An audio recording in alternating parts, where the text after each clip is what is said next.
Calderbank, an iron village, from the series Times Past by Edward H. Chisnall.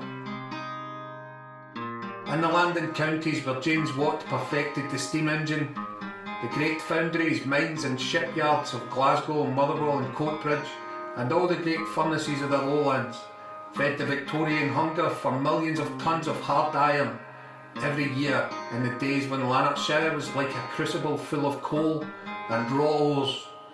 Towns and villages were born, communities of workers served by canal and rail, like Calderbank, an iron village. Monkland's house lay in a glen below Monkland's Bridge in Airdrie. It was built by Sir James Cleland of Monklands and was surrounded by gardens and woodlands.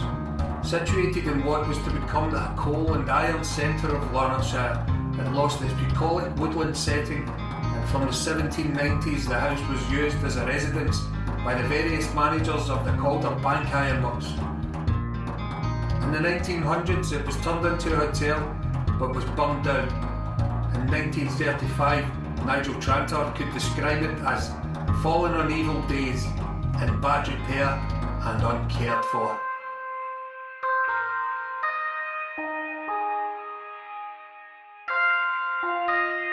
James Watt's Monkland Canal led to the birth of Calderbank. In January 1790, the Forth and Clyde Canal had been completed almost to Dalmuir and was to be connected to the Monkland Canal and the River Calder. The opening of the Woodhall Quay of the Monkland Canal in the 1790s opened up the Calderbank area to industry and enterprise.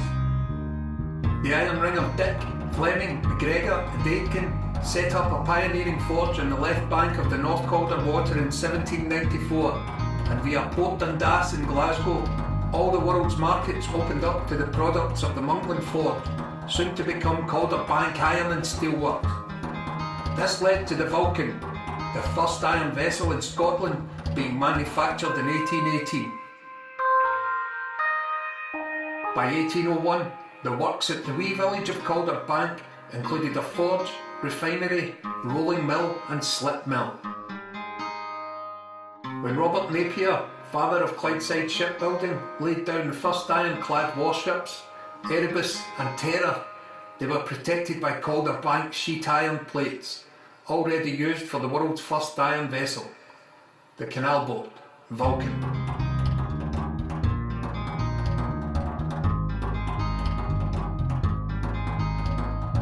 The renamed Monkland Iron Company used the 1830 high-tech hot blast iron smelting process. By the 1840s, Calderbank lay at the core of the Monkland's industrial heartland, with a fiery triangle of the works at Dundivan, Gartness and Calderbank pouring out torrents of malleable molten iron. By the 1850s, there were over 1,500 people in a village of miners and ironmen.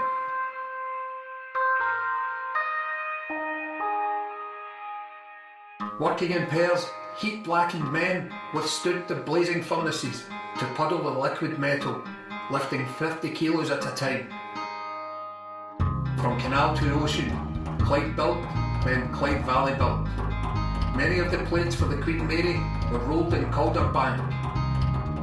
Dependent on orders from the shipyards, taken over by the Colvilles, and closed in 1931, the story of the steel mill and the mines that fed it came to an end. But the workers of the village and their wives were made of the same stuff that used to roll out of the mill. The iron village has survived years of labour, unemployment and change. A community gathered together to help build an industrial age lives on into another century with its churches and its schools, and the spirit that once fed the nation's shipyards with Calderbank iron.